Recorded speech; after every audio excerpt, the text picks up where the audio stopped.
The last lesson Alphons रॉडर्ट का लिखा हुआ चैप्टर। कल आपको 6 पैरा समझाए गए, आज उसके आगे से समझेंगे। While I was thinking of all this, जब मैं इन सब बातों के बारे में सोच रहा था, I heard my name called, तो मैंने सुना कि जैसे मेरा नाम पुकारा जा रहा हो।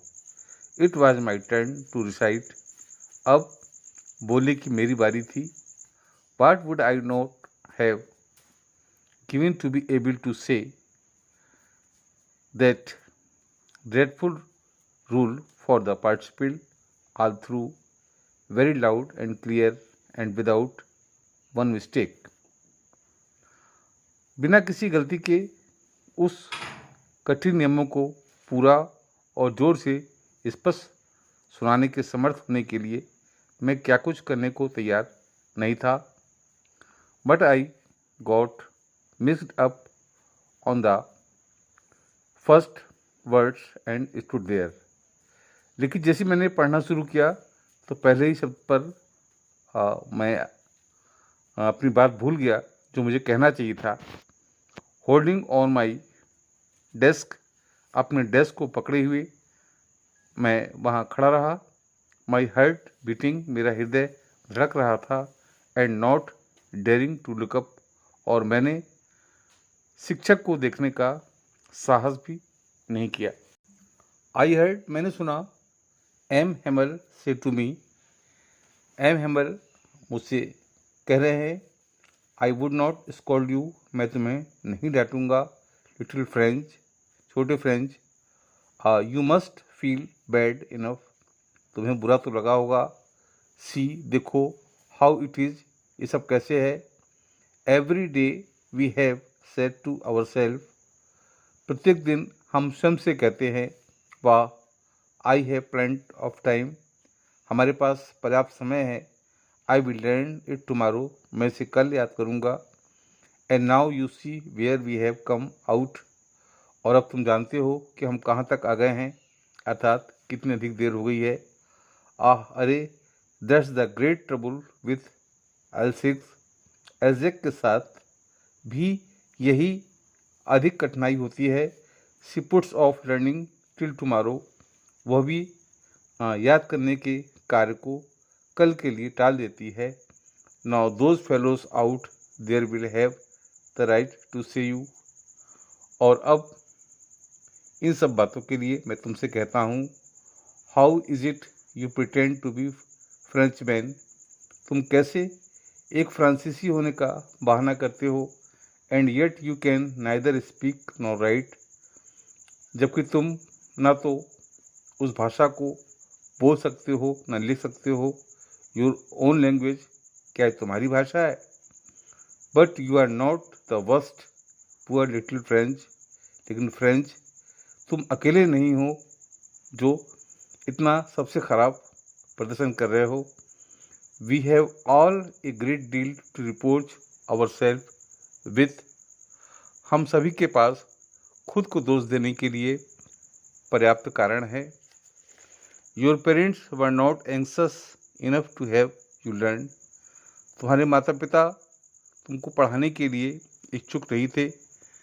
दे prefer to put you to work on a farm और एट मिल्स, वे इस बात को अधिक महत्व देते थे कि तुम्हें खेत में या कारखाने में काम के लिए भेजा जाए। So as to have little more money, ताकि तुम थोड़ा धन कमाओ। एंड आई, और मैं, I have been to blame also, तो मिस्टर एम हेमल कहते हैं कि देखो, इसमें मेरा दोष भी है। Have I not often sent you to water my flowers, क्या मैंने तुम्हें अक्सर अपने फूलों में पानी डालने को नहीं कहा। Instead of learning your lesson, तुम्हारे पाठ को याद करने के बजाय। And when I wanted to go fishing, और जब मैं मछली के शिकार के लिए जाना चाहता था, did I not just give you a holiday, तो क्या मैंने तुम्हारी छुट्टी नहीं की। Then from one thing to another, फिर एक के बाद एक दूसरी बात कहते हुए M Hamel went on talk of the French language. M Hamel फ्रांसीसी भाषा के बारे में बातचीत करते गए, सेइंग कहते हुए that it was the most beautiful language in the world, कि संसार की सबसे सुंदर भाषा है, द क्लियरेस्ट सबसे स्पष्ट, द मोस्ट लॉजिकल सर्वाधिक तर्कपूर्ण, that we must guard it among us जो हमारी उस समय रक्षा करती है, एंड नेवर फॉरगेट इट हमें इसे कभी भूलना नहीं चाहिए, बिकॉज क्योंकि when a people are enslaved जब लोगों को गुलाम बनाया जाता है, as long as they hold तो वे जहाँ तक हो सके उन्हें उस भाषा को बड़ी मजबूती से पकड़े रहना चाहिए। It is as if they had the key to the prison, क्योंकि उनको समझना चाहिए कि यह उनकी जानकारी जेल से निकलने का अर्थात गुलामी से बाहर निकलने का एक चाबी की तरह है। Then he opened a grammar and read us our lesson, तब उन्होंने एक ग्रामर की पुस्तक खोली और हमें पढ़ाया। आई वॉज अमेज्ड, मुझे आश्चर्य था, टू सी ये देखकर, how well I understood it, कि मैं कितने जल्दी अच्छी तरह समझ गया था।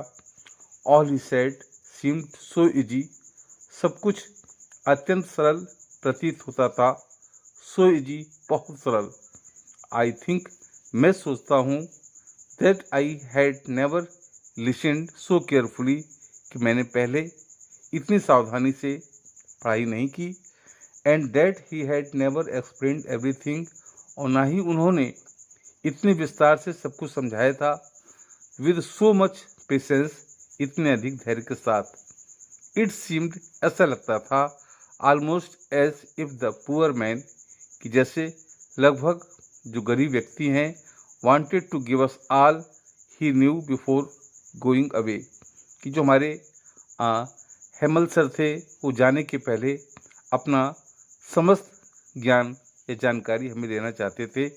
And to put it all into our heads at one stroke, और वो एक ही बार में सारी जानकारी हमारे मस्तिष्क पर डालना चाहते थे। आफ्टर द ग्रामर, व्याकरण पढ़ाने के बाद, we had a lesson in writing, हमें लिखने का काम सीखना था। दैट डे, उस दिन, mister Hamel M Hamel had new copies for us, हमारे लिए नई उत्तर पुस्तिकाएं लाए थे। Written in a beautiful round hand, जिसमें सुंदर वक्राकार आकार में लिखा हुआ था, फ्रांस एल्जेक, फ्रांस एल्जेक।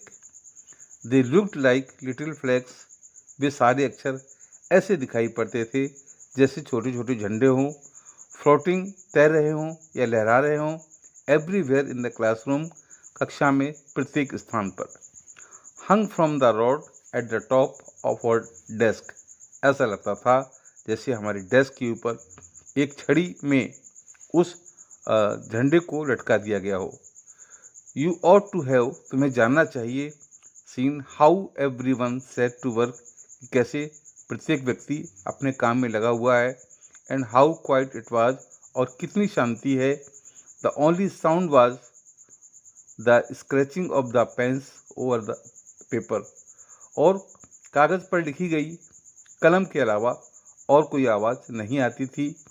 वन सम बीटल्स फ्लीव इन, फिर एक बार कुछ भंवरे कमरे में आए उड़ते हुए, but nobody paid any attention to them, लेकिन किसी ने भी उस पर कोई ध्यान नहीं दिया।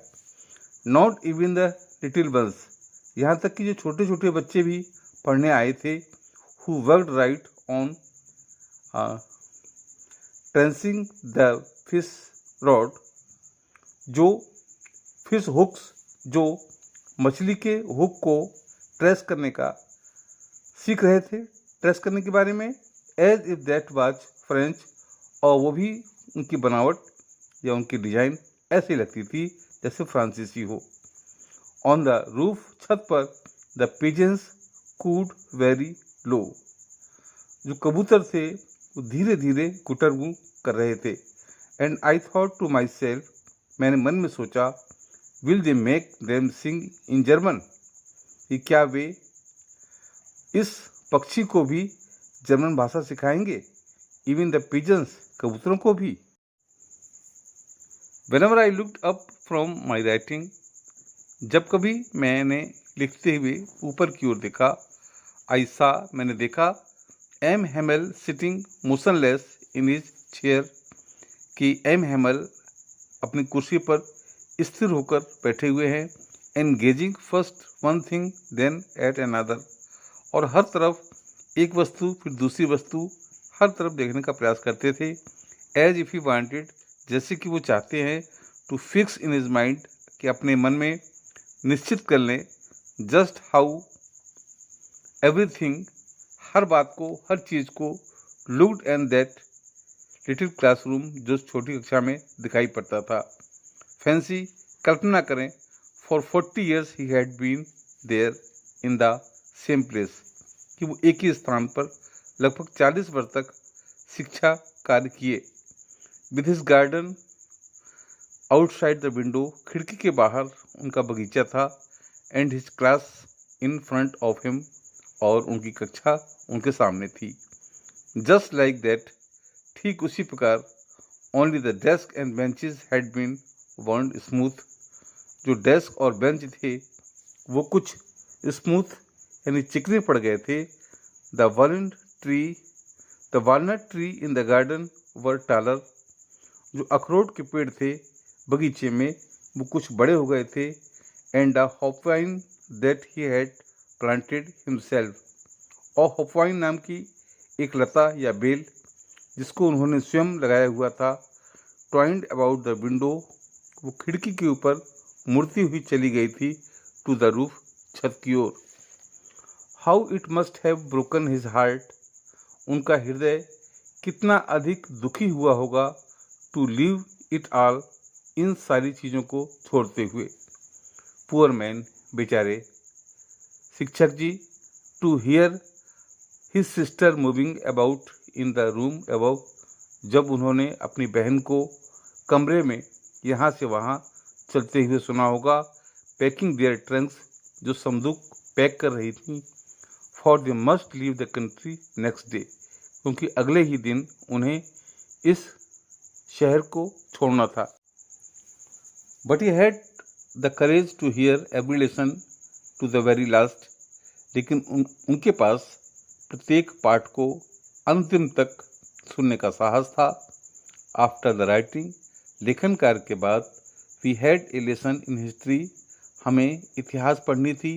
And then the babies chanted their ba bi bi bo bu, इस तरह के शब्दों का उच्चारण कर रहे थे जो छोटे बच्चे थे। Down there at the back of the room, और उस कमरे के पीछे के भाग में, ओल्ड हैसर had put on the spectacles, जो पुराने हासर थे, जो पुराने गांव के महत्वपूर्ण लोग थे, वो चश्मा पहने हुए थे। And holding the primer in both hands, अपने दोनों हाथों में प्राइमरी की किताब या पुस्तक लिए हुए थे। Spelled the letter with them, और बच्चों के साथ उन्हीं शब्दों को उच्चारित करते थे। यू कुड सी, आप जान सकते हैं, that he too was crying, कि वे भी चिल्ला रहे थे और रो रहे थे। His voice trembled with emotions, भावावेश में आकर उनकी आवाज़ जैसे कप रही हो। And it was so funny to hear him, और ये सारी बातें सुनकर इतना रोचक लगता था, that we all wanted to laugh and cry, कि हम सभी हंसना चाहते थे और रुलाई भी आती थी। आह, अरे, हाउ वेल, कितनी अच्छी तरह, आई रिमेंबर इट, मैंने इसको समझ लिया था, दैट लास्ट लेसन, वह अंतिम पाठ। ऑल एट वंस, तुरंत, द चर्च क्लॉक स्ट्रक 12, चर्च की घड़ी ने 12 बजाए। देन द एंजलस, तब प्रार्थना का समय हुआ। एट द सेम मोमेंट, उसी क्षण, the trumpets of Prussians returning from drill, जो प्रिसेंस थे अपने ड्रिल से या अभ्यास से लौट रहे थे, उनके तुरही बजाने की आवाज़ सुनाई पड़ी। साउंडेड अंडर अवर विंडो, हमारी खिड़की के नीचे से। M Hemal stood up, M Hemal खड़े हो गए। वेरी पेल, बहुत उदास थे। इन हिज चेयर, अपनी कुर्सी पर जब बैठे थे। आई नेवर सा हिम लुक सो टाल, मैंने उन्हें कभी इस आकार में अर्थात अत्यंत लंबी पर्सनालिटी थी, व्यक्तित्व था, उनको देखा था। तो वो कहने लगे माई फ्रेंड्स, मेरे मित्रों, एंड ही, और इसके बाद आई बट समथिंग चॉक्ड हिम, जैसे उन्होंने बोलने का प्रयास किया, मैं उनका गला जैसे रूंध गया हो। He could not go on, वो आगे नहीं बोल पाए। Then he turn to the blackboard, तब वे श्यामपट की ओर मुड़े। टुक ए पीस ऑफ चाक, एक चौक का टुकड़ा उठाया। एंड बेयरिंग ऑन, और उसको लेकर विद ऑल हिज माइट, अपनी पूरी ताकत से, he wrote as large as he could, वो बड़े बड़े अक्षरों में लिखने लगे जैसा कि वो लिख पा रहे थे। वाइव ला फ्रांस, फ्रांस की विजय हो, फ्रांस अमर रहे। देन ही स्टॉप्ड, तब वो रुक गए। And leaned his head against the wall, दीवार के सहारे अपना सिर झुकाया। एंड विदाउट ए वर्ड, और बिना कुछ बोले हुए, he made a gesture to us, उन्होंने हमें एक भाव भरी मुद्रा में इशारा किया विद हिज हैंड, अपने हाथ से। स्कूल इज डिसमिस्ड, स्कूल बंद हो चुका है। यू मे गो, आप जा सकते हैं।